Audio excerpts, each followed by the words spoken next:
Tila pasan-pasan na daw ni Aling Elnora Ansing ang daigdig nang maranasan niya noon ang isang dagok sa kanyang kalusugan. Taong 1989, nung naramdaman ko ang pamamanhid mula sa paa hanggang sa balakang ko, ang sakit-sakit ng kaluban ko.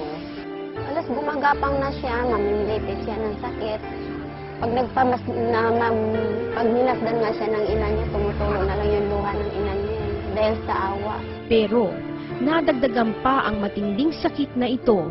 Nung nagkasakit ako noon, kasama ko pa yung asawa ko. Sinamahan ba niya ako na doon sa doktor, yung unang pa-check up. Pero after 1 month, hindi na siya umuwi.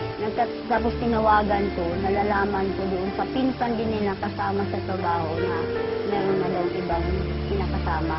At para sa isang ina, Masakit talaga. Siyempre bilang ina kasi dapat kasi bilang magulang, ikaw yung magalugan sa mga anak mo. Pero dahil nga sa sakit ko na talagang nagpahirap, nawalan ako ng trabaho.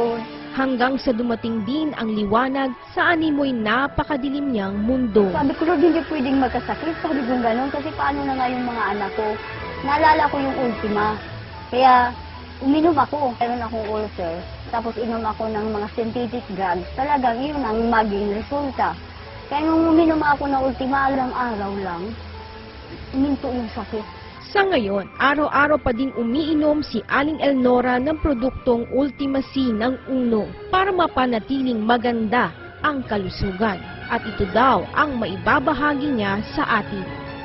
Amazing! Tunay ngang health is wealth sa tulong ng Uno.